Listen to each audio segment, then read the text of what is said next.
Welcome back to Legendary Mel Games. I'm your host, Joe. So, today we are starting our adventure south of the Harbor Grand Hotel. This is going to take us to a separate island called Huntress Island. This is part 4 of our island tour of our series of checking out all locations around the island. And I'll tell you, Huntress Island is an absolute dreamscape for anyone role-playing as a hunter, because all the enemies that are here are basically things you would be hunting in the wild, or at least hunting to keep yourself alive. There are basically wolves, bears, and deer that you have to worry about on this island, and I absolutely love this as a concept and as a location. Get yourself a rifle, get yourself some hunting gear, and this is honestly, I think, one of the best role-playing areas in all of Fallout 4 that I've seen so far. Literally sticks with the theme perfectly. So, as you can see, we've got rabid and feral wolves over here, which is making our life quite miserable. And if you saw the last episode, you know exactly why we're having to use the harvester on pretty much everything, because the queen and that dang legendary glowing Mirelurk hunter pretty much took everything out of us. So, let's get these wolves out of here so we can see what this island has to offer, because there is a little bit here other than just hunting wild animals. So, as you can see, there are legendary variants scattered all throughout the island, drop things as needed, and there are little shacks. So, as you can see here, again, Huntress Island is the name of this place, and there are different things you can pick, and a few cabins dotted around the area, but be careful. I mean, there's a reason no life exists on this island, and it's made abundantly clear not long after you get here. As you can see, legendary shaggy Yao-Guai. I mean, good grief. And don't worry, he's not alone. He's got friends.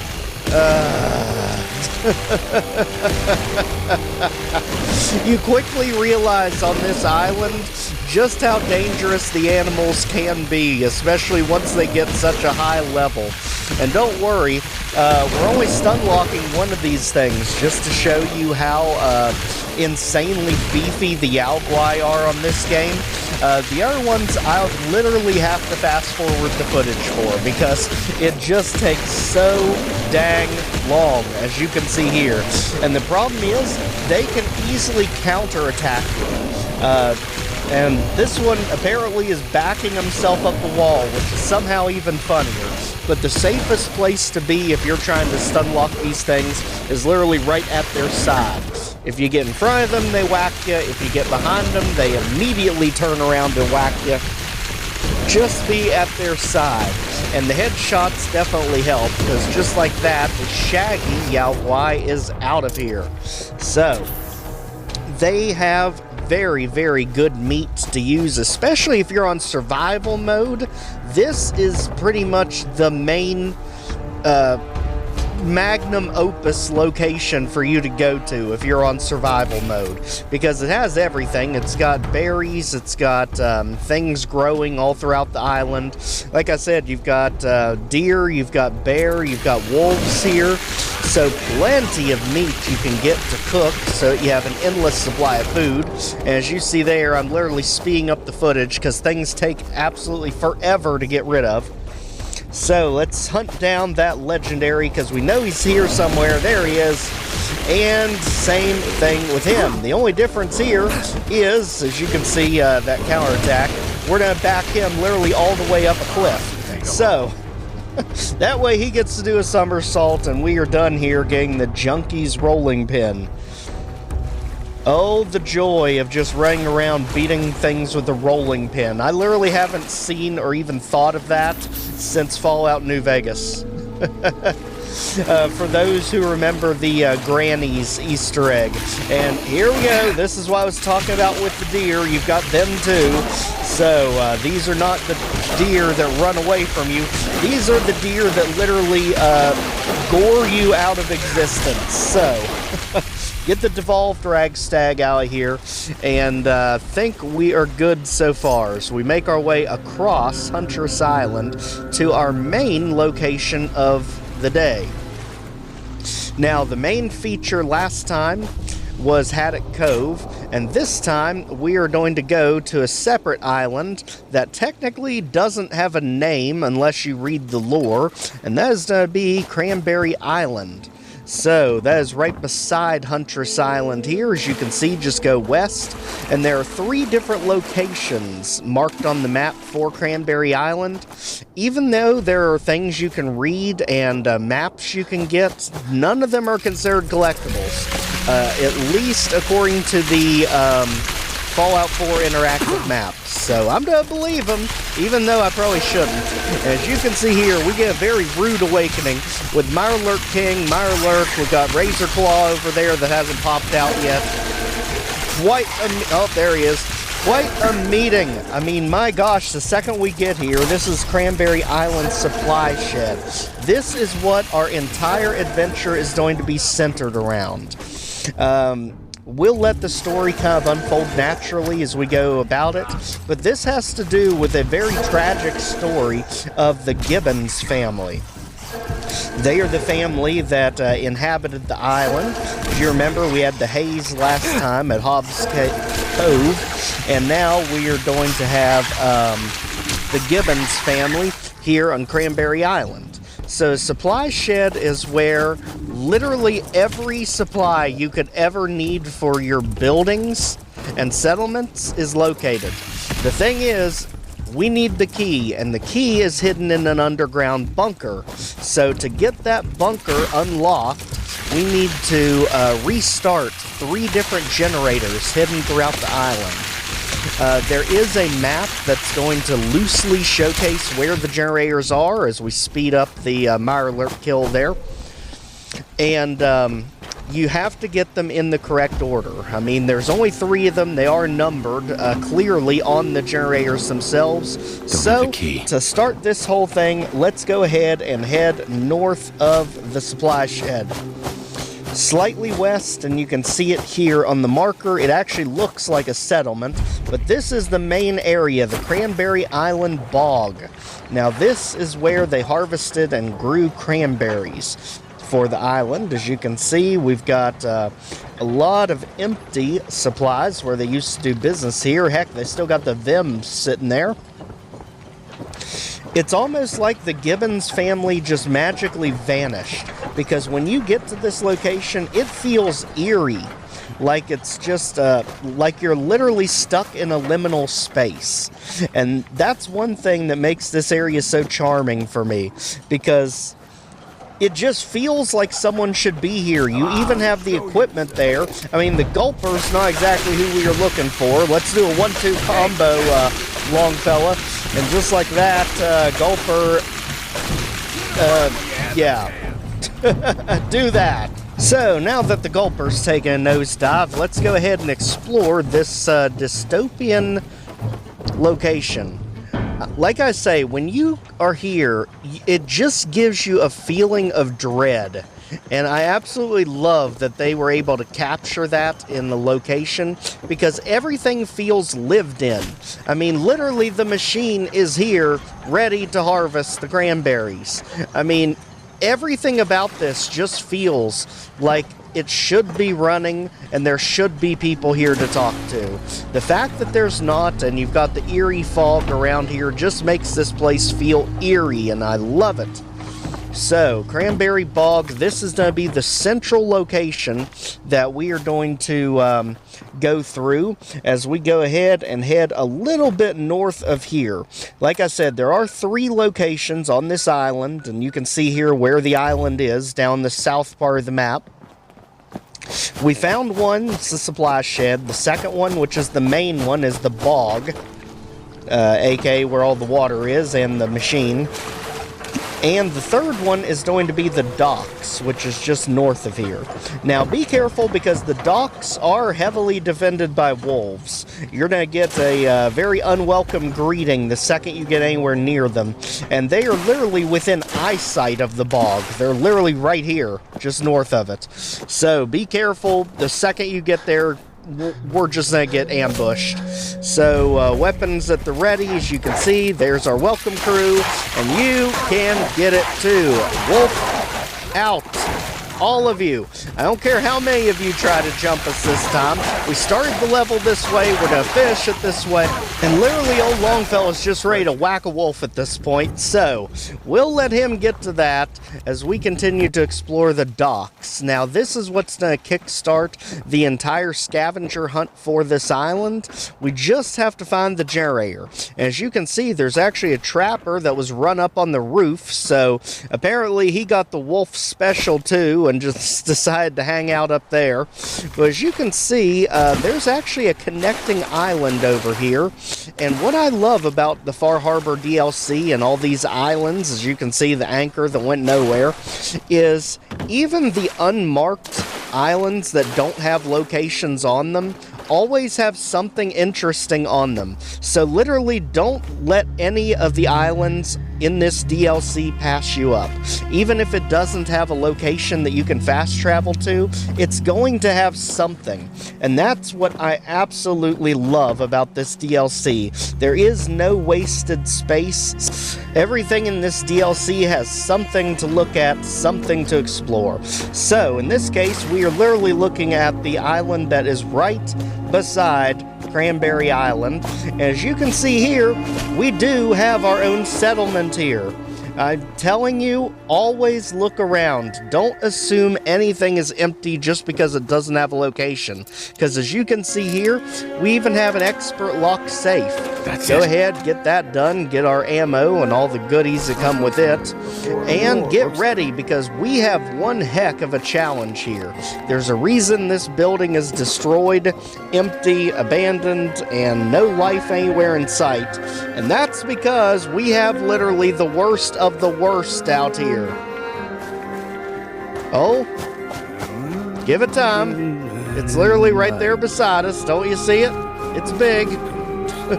It literally blends in with the scenery, and that's what makes them so dangerous. It's the fog crawler. So, just like Shipbreaker, only a little bit smaller. And my gosh, again, these things are armored tanks on legs that pretty much kill you 2 shots. So, fog crawlers be danged, you pretty much have to double team these things. They just have way too much defense. 4,000 damage resistance and 400 energy resistance. It is always a challenge when they show up. Luckily for us, we were able to double team it, and Longfellow has literally one of the strongest melee weapons in the game. So, as you can see, this little island, even though it doesn't have a proper location, has really cool stuff. I mean, you can find tents with ammo, including harpoons. You've even got a food station there, so you can make your meals. You've got trappers that tried to inhabit the island, and I would say they ran into the fog crawler before we did, because we're still here and they are not. So, way to go, fog crawler, whose legs are still creepily moving. Yeah, not to get involved with that. Instead, let's keep it moving. So this island basically centralizes on this house. Apparently trappers tried to settle here. It did not go well for them, and now the island is pretty much ours. It's pretty much just a ghost island here. As you can see, at one point it actually connected to Cranberry Island, so let's get back there. As you can see, it literally just reconnects back with the Cranberry Island docks over here, and you can tell it's the docks because it's got all the destroyed ships. Somehow, Longfellow found himself some more trouble, which seems to be his MO at this point, so we'll bail him out, basically chopped the angler in half because somehow it can't turn around, so we'll take full advantage of that. And just like that, Longfellow, get back up. We're not paying you to sit. We are done here. Let's go ahead and start actually looking for these generators. So, first location we're going to go to is the Cranberry Island bog itself. So, starting here, we are going to go just north of the bog, as you can see. And over here, we want to find the equipment. So, there are 3 generators in total that we need to reactivate to be able to get into the bunker so that we can get the key to the supply shed. So, finding the generators is the real trick here. And you don't get the map until you find the first generator. So, you can see where we are. There's the big cranberry picking equipment right there. You cannot go under the buoys. You can only go over them. So, let's hop out like that and follow the light. Right here it is. Generator number 1. You know it's number 1 because it shows it right there. And each of these are going to have a different special stat required to complete it. So one of them takes intelligence, which was this one. And here is our map. So notice the ship at the top left, that's the docks. The bog is down here on the bottom. And that S pattern is what we're going to have to follow to get to 2 and 3. So again, on the map, here's 2 up by the docks. Now, the first one we needed intelligence of 5 to reactivate. Now, this one is going to take a different special stat.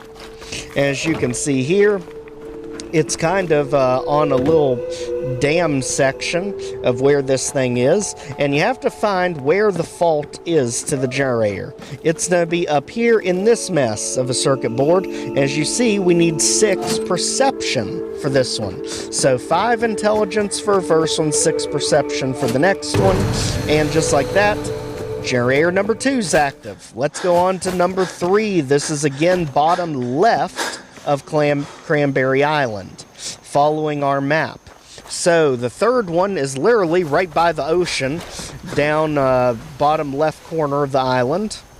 So now we've got our bearings straight here. This one is very well hidden. It's actually right there, right underneath this light pole thing here. As you can see, the pipes are broken. You need strength of 7 to get it. So intelligence 5, perception 6, strength 7, and just like that, all 3 generators are reactivated.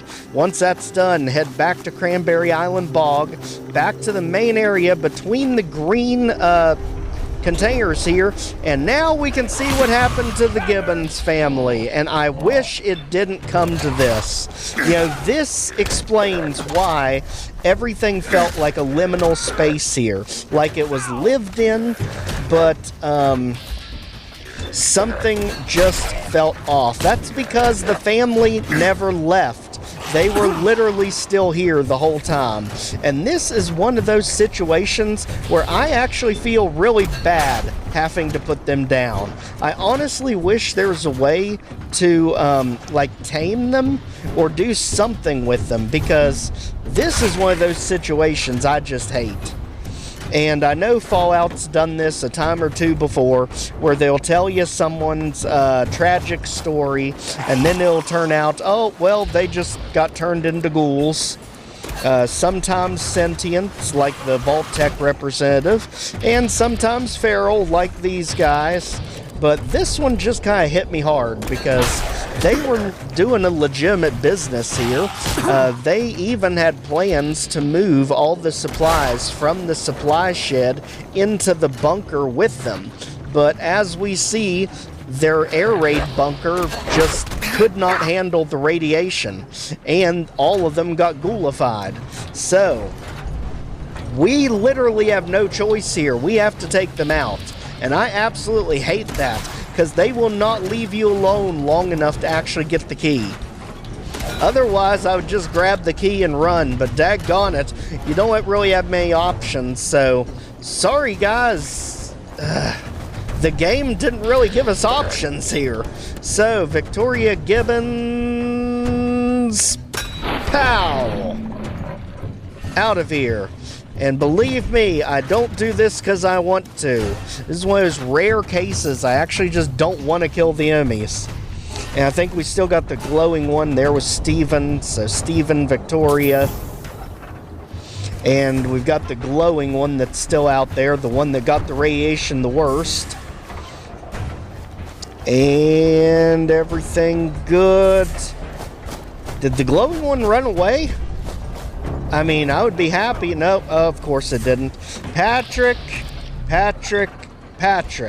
Somehow this whole thing must have started with you, or somehow you were predisposed to it, because you definitely got it worst of everyone else here.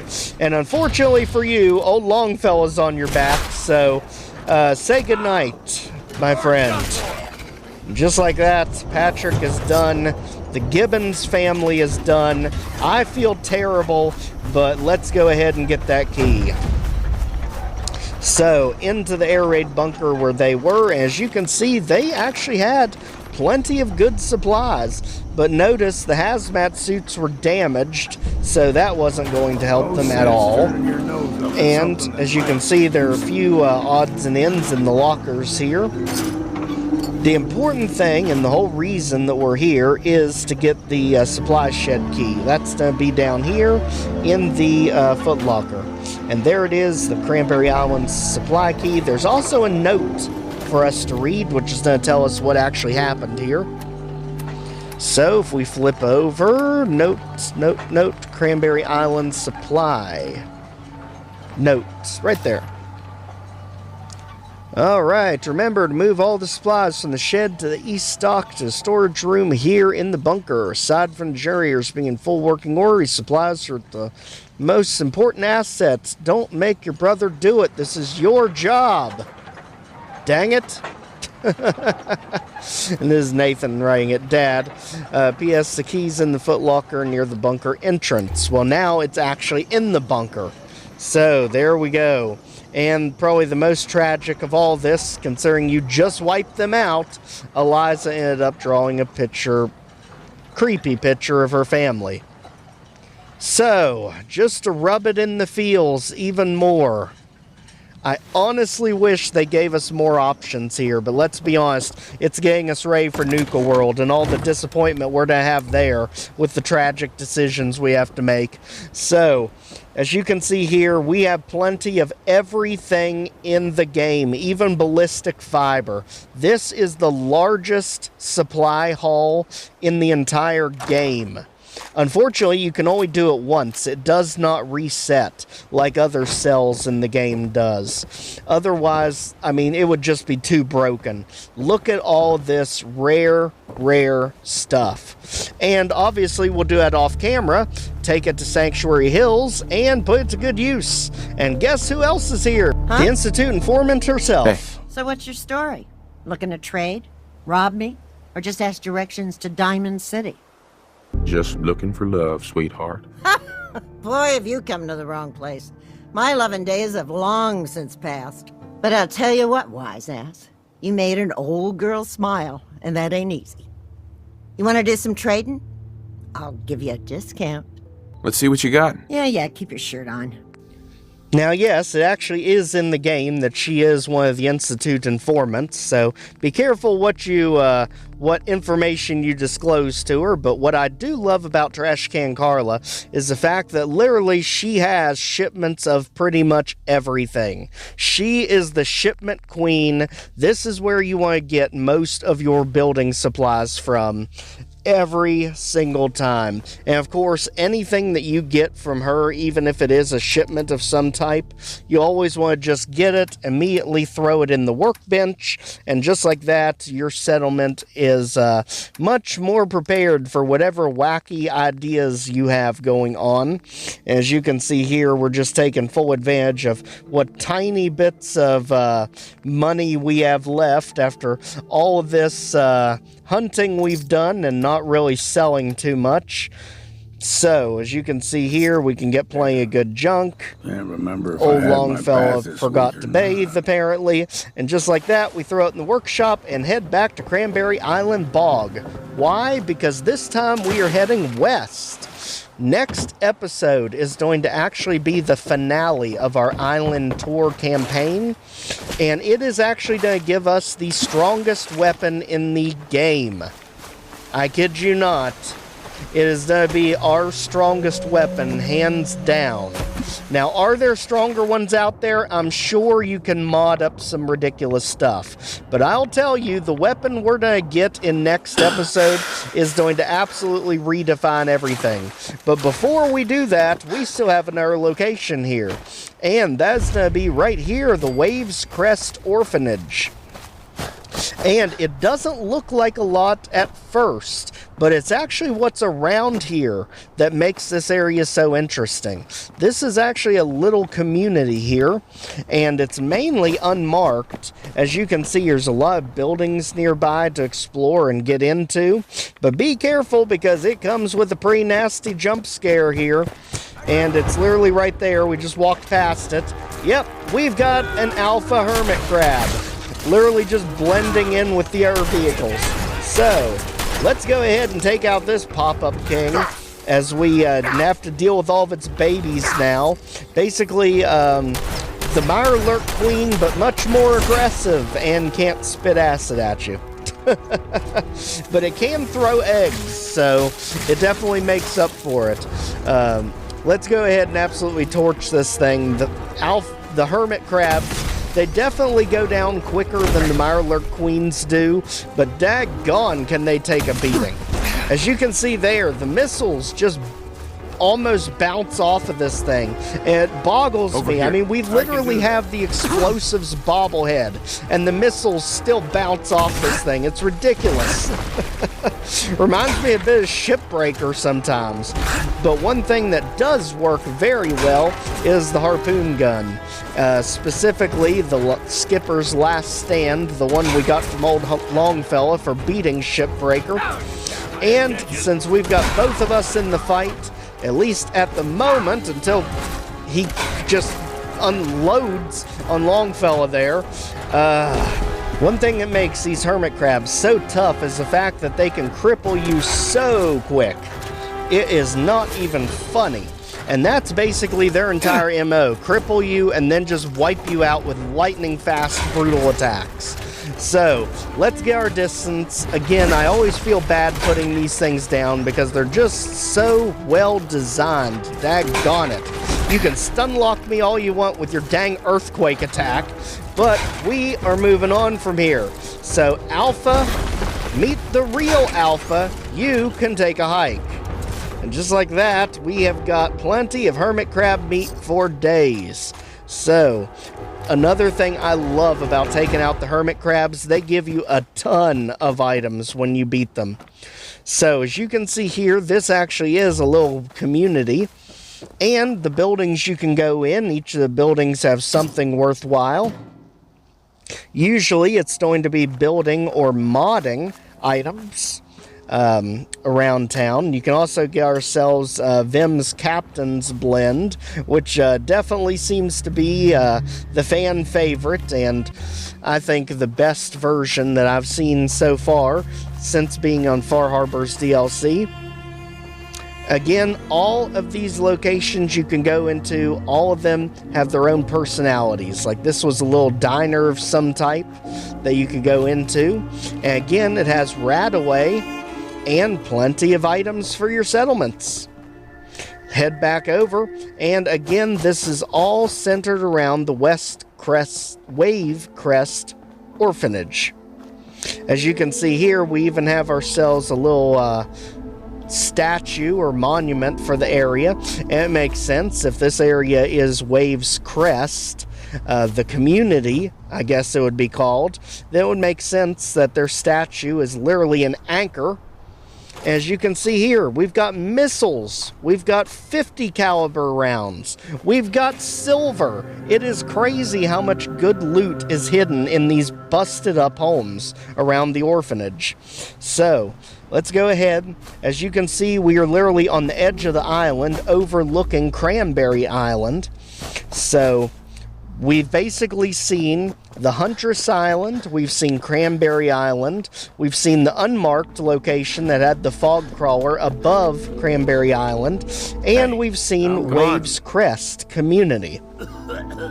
Now, Waves Crest Community is not far from our quarry, and the quarry is where everything is just about going to culminate in the next one.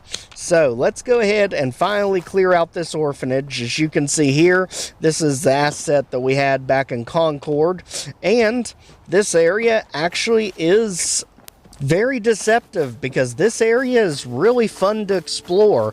And then you have the deadly quarry literally just north of here. So it's amazing how they have two completely polar opposite locations not far from each other. As you can see here, we've got ghouls to deal with, of course. I mean, you figured if the orphanage got wiped out, whoever was here either got vaporized or they got ghoulified. So you can see the really cool setups they have here in the meeting room. You've got cribs over on one side of the wall. You've also got seating areas. You've got people's coats that are still hanging on the wall there in the middle. As you can see, they literally copy-pasted Sean's crib, and they even gave us new variants of it. There, of course, being Sean's crib from Sanctuary Hills, which also you can use in settlements, apparently. I just noticed it the other day. I've never really used it before, never really had a reason to, but a lot of really cool eye candy, ZAK. I wonder if that's like the initials of the person who designed this location. And again, old Longfellow's dealing with withered feral ghoul. We don't have time for that because we are done here. So, continue exploring, get all the items we need for our settlement builds. Longfellow's holding himself, so hopefully he can hang in there, because next episode is going to conclude our island tour. It's been 4 episodes strong. The next one will be the last one, and we'll finally have Longfellow pretty much done. We'll be returning to the Commonwealth temporarily after next episode. So, if you've not already, please check out the Fallout 4 playlist. Like, share, comment, subscribe. Some more Could See videos. We'll see you back next time. Take care, everyone.